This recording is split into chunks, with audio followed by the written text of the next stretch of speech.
no pot, no nothing, just straight edge, like totally sober. You just never know what's going on in the life of the guy next to you. He could be a very successful artist coming off a wildly successful solo exhibition at a major art gallery. He could be an award-winning hairstylist. He could be Logan, who is both those things.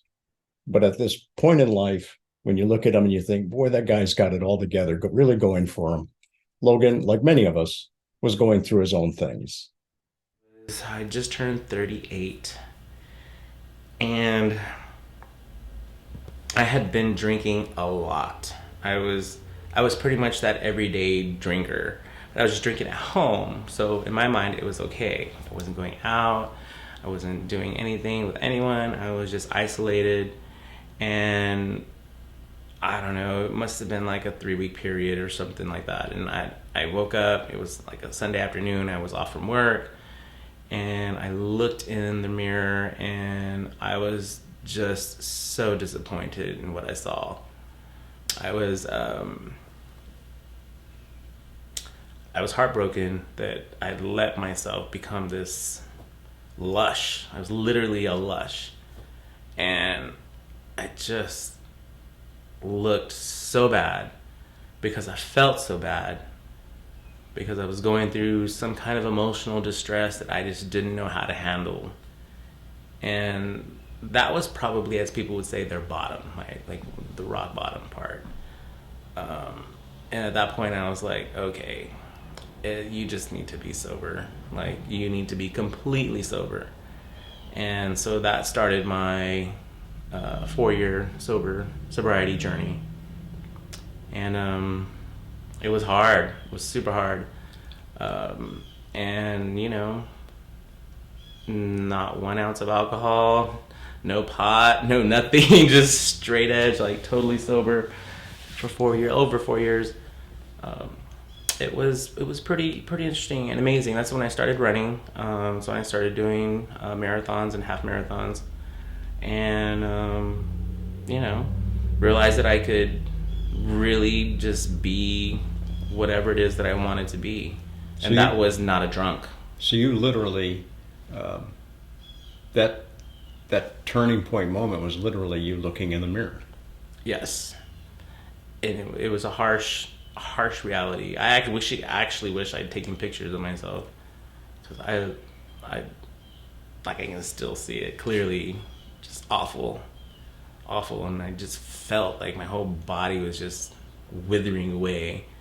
And I just thought, this is not what you're here for. What are you doing to yourself? Why are you doing this to yourself? Yeah, but how amazing is that, Logan, that you by yourself were the one to recognize it, and then you by yourself were the one to start the path to the solution, and you did it.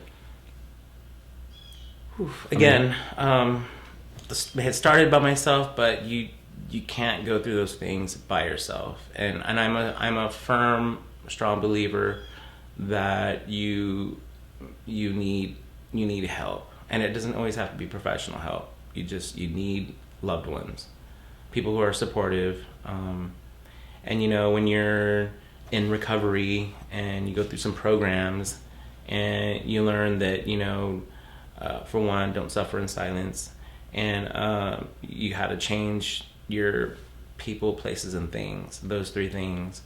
So I couldn't hang out with the same party people that I was hanging out with. I couldn't go to the same places I'd been going to because it was all about parties, or partying, and the things you do. You got to change the things that you do. And so I started running. I always liked running, and running was somewhat my salvation. Every time I, would feel in a certain mental way, I'd go run 5 miles, and it just became like this natural high sensation. You get that runner's high they talk about, and it's super interesting that you feel that, because then it kind of replaces everything that you were going through before, but with something healthy and productive. is it amazing how quickly those people, places, and things fall away? Absolutely. And contented, your most contented moment? And not necessarily with regard to your art life. I would have to say the most contented is probably during that sober period when I had did my third marathon, and I just thought, I'm so amazing. This is my third marathon.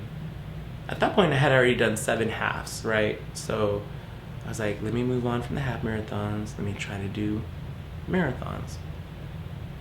And after my third, I was like, oh my God, you can really,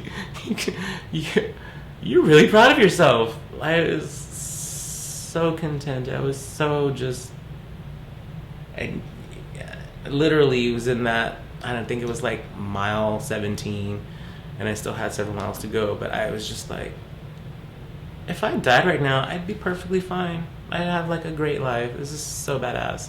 Like, I've really come into this moment of feeling proud and feeling